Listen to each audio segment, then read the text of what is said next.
1984-yili Jang Ruimin Xayir zavodining boshliqligiga tayinlandi.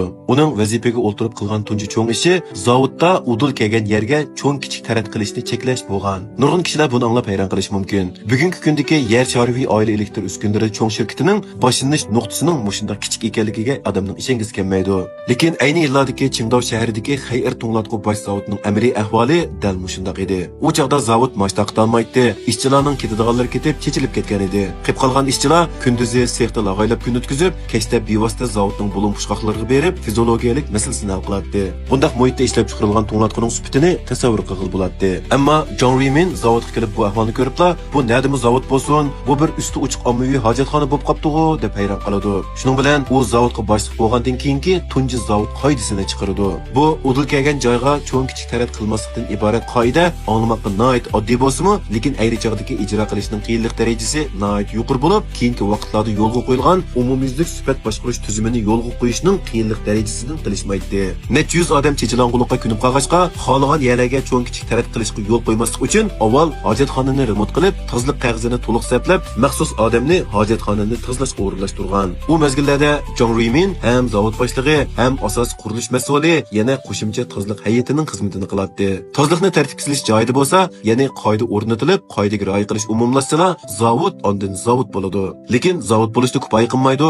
Zavodning mavjud bo'lib turish kapolati yanada qattiq sinoqlarga bardoshlik bera oladigan mahsulotlarni borliqqa keltirish edi. U chaqda davlat ichidagi to'nglatqu yasash saviyasi bilan dunyoning oldingi qatoridagi Germaniyaning farqi nihoyat cho'ng edi. Bu chaqda Jang Ruimin nazarini Yevropadagi sovutish magnati Germaniya Liebherr shirkatiga qaratdi. U o'zi Germaniyaga berib suhbatlashib, nurg'un agri to'qayliqlarni boshdan kechirib, hamkorlik imzolab, bir yurish ishlab chiqarish liniyasini kirgizdi. Buning agishibla zavodning nomini Xayirga o'zgartirildi. Jungo Germaniya hamkorligini gavdalantirish uchun marka logosiga qora chachliq bir o'g'il bola bilan seriq chachliq bir o'g'il bola murini muriga tirab mongan rasmini bekitdi. Bu hamma odamga tunishliq bo'lgan Xayir Akukula edi. Shunda qilib bir qator tirishchiliklar orqali Germaniyaning texnikasiga tayinib, zavod tadrijiy iziga tushdi. Xayirning nomini haqiqiy chiqarib o'tgani 1985-yildagi to'nglatqi chiqish voqeasi bo'lib, bu bir voqea bilanla Xayir butkul mamlakatga bir xil tunilib ketgan. Nurg'un kishilar bu hikoyani anglagan bo'lsa-mu, ammo uning oqibatidagi qiyin ahvolni tushunmaydi. Ayni chaqda mahsulotning setilish yo'li intayin nachar, sifat masalasi orqa-orqadan yuz berib turadi. 3 tal to'nglatqu setilsa, 1,5 tal to'nglatqu mal qaytib keladi.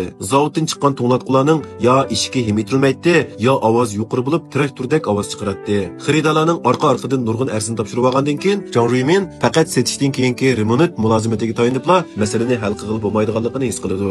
U odam boshlab ambardagi zapas mallarni bir-birlab tekshirib, 400 dan ortiq to'nglatqi ichidan layoqsiz mahsulotdan 76sini tekshirib chiqadi. U yillarda moddiy ashyo qis bo'lg'achqa, ya'ni bozorlarda sotiladigan mollar oz bo'lg'achqa, kichik chatiqi bor bir to'nglatqi bo'lsa-mu, o'xshashlar tuan bodi setib, pulga almashtirib pul qilib bo'ladi. Lekin Jang Ruimin mahsulotning sifatini uzil-kesil o'zgartirishga bel bog'laydi.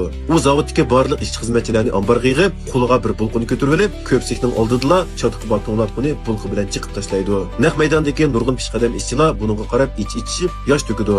U yillarda bir to'nglatqining bahasi 2000 yuan atrofida bo'lib, odatdagi ishchilarning oylik maoshi aran 40-50 yuan atrofida edi. Bu hozirgi necha yuz ming yuanlik narsaga barobar bo'lib, choqiman debla choqil bo'ladigan mal emas edi. Buningga Jang Ruiminning mo ko'ngli o'xshashli ichishidi, ammo u nihoyat aniq ko'rib turibdiki, agar bu 76 nachar mahsulotning bozorga silinishiga yo'l qo'yilsa, bu keyin yana 760 dona, 7600 dona layoqasiz mahsulot ishlab chiqarishga yo'l qo'yganga barobar bo'ladi. Shuni u buningga qoida bekitib, kim ishlab chiqargan o'lchamsiz mahsulotni shu o'z qo'li bilan choqidi deb ularning beshida qarab turib, to'nglatqularni choqqizdi. Bu sifatsiz to'nglatqularni chiqish to'p-to'g'ri bir kun davomlashadi. Bu bir tal bulqa butun zavod, hatto butun kasbning sifat engini uyg'otadi. Ayni chaqda sifatsiz to'nglatquni chaqqan bu cho'ng bulqa hozir Jungo davlatlik muzeyida saqlanmoqda. Muzeydagi saqlanish nomeri 092. Sifatsiz to'nglatquni chiqib bo'lgandan keyin Jang Ruimin butun Jungoga tarqalgan bir shuar, ya'ni nuqsoni bor mahsulot keraksiz mahsulot demakdir degan shuarni o'tirg'a qo'ydi.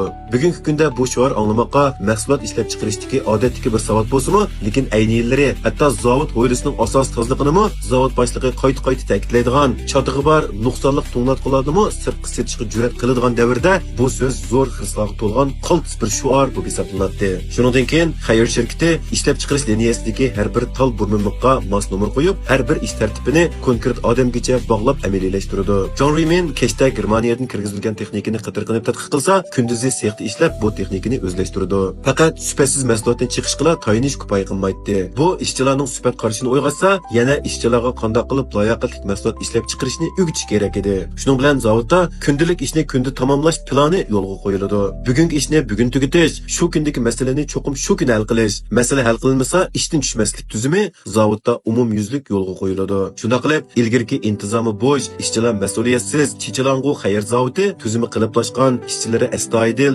mas'uliyatchan ishlab chiqarish qo'shiniga ega bir zavodga aylanadi. 1988-yili xayr zavodi Jungo to'nglatqi kasbi bo'yicha tunji sifat oltin medaliga erishdi. Keyin xayr to'nglatqisi Germaniyaga eksport qilinganda, dastlabda germaniyaliklar xayrni ko'zga ilmay, Jungoda ishlangan mahsulotgan deb yaratmaydi. Xayr shirkati o'zining mahsulotlarini boshqa markalik mahsulotlar bilan bir yerga qo'yib selishtirib sinab qilib, eng oxirgi nomer qo'yishda birinchi bo'lib Germaniya bozorini uzul-kesil qoyil qiladi. Qolgan yerga cho'ng kichik tarat qilishni cheklash belgilamasini chiqargan, vayron bo'lish girdobiga berib qolgan zavoddan germaniyaliklarni qoyil qilgan dongliq markagacha yana bugungi kundagi yer shariviy elektr saymonlari magnatiga aylanishqich bo'lgan jarayonni xulosalasak, Zhang Ruimin mundaq ikki ishni qilgan.